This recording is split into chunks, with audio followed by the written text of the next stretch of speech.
Con su venia, diputada presidenta. Adelante. Compañeras y compañeros legisladores, debemos evitar desde esta soberanía que el gobierno federal se aproveche del pánico temporal en materia de inseguridad y violencia que existe en el país, en donde busca imponer limitaciones de largo plazo a las libertades de los mexicanos. Buscar ampliar el número de delitos que conlleva a prisión preventiva oficiosa no es más que limitar constitucionalmente nuestros derechos,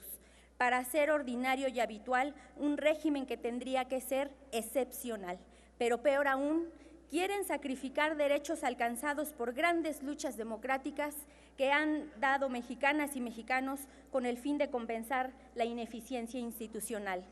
Hoy en México, la justicia está completamente desfigurada y el sistema penal mexicano está lleno de arbitrariedades e injusticias, y se aplica en sentido coactivo mucho más en los casos sociales de pobreza que en el sentido de una estricta salida de justicia.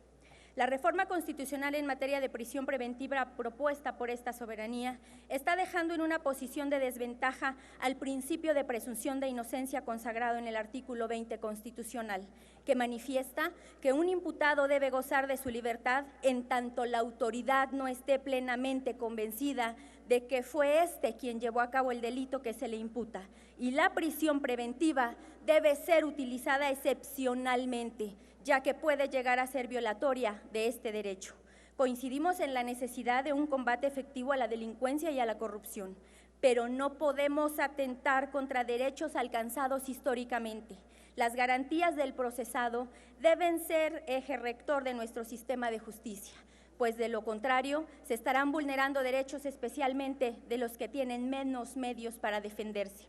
Nuestro país necesita una reforma integral de su sistema de impartición de justicia para aminorar los efectos causados por administraciones pasadas, que han dejado como resultado la desconfianza en el sistema judicial. De lo contrario, la prisión preventiva oficiosa se convertirá en una sentencia anticipada debido a la dilación en la procuración de justicia. El dictamen propone su revisión hasta pasados 5 años de la vigencia del presente decreto, tiempo suficiente para acumular un sinnúmero de violaciones a garantías procesales, sin mencionar la afectación moral de un inculpado que resulte inocente.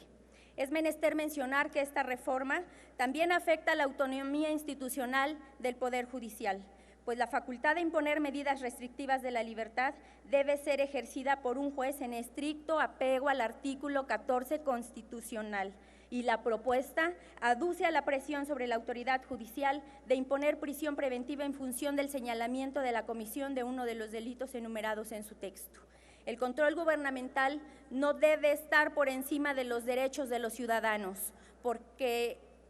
no avalamos el ejercicio de la prisión preventiva sin antes garantizar los supuestos que marca la ley, pues en este supuesto contenido en el dictamen no hace falta prueba concluyente, sino presunciones o indicios de responsabilidad del imputado. Esta reforma contribuye también a la reprobación de las cárceles, agravando el hacinamiento y los tratos humanos degradantes como la tortura, que nuestro Estado debería evitar, por lo que no lo avalamos. La crisis de seguridad no debe anteponerse a las crisis de derechos humanos, por lo que hacemos un llamado a revisar profundamente la estrategia del Gobierno federal para evitar una crisis mayor que mine el Estado de Derecho en nuestro país. También consideramos equivocada la posición de incrementar el catálogo de delitos, el cual aumentará de manera mayúscula la cuantía de presas y presos en las cárceles del país. Votar este catálogo de delitos, estaremos condenando de manera irresponsable a muchos mexicanos a ser objeto de la injusticia y no de la justicia, con criterios propios de regímenes excepcionales, y consideramos que estas modificaciones al artículo 19 desvirtúa y atenta contra el espíritu constitucional vigente en la materia penal, por lo que exigimos la liberación de las personas encarceladas sin una razón o razones jurídicas suficientes y no aumentar un número impresionante más de mexicanos en estas condiciones. Es cuanto. Gracias.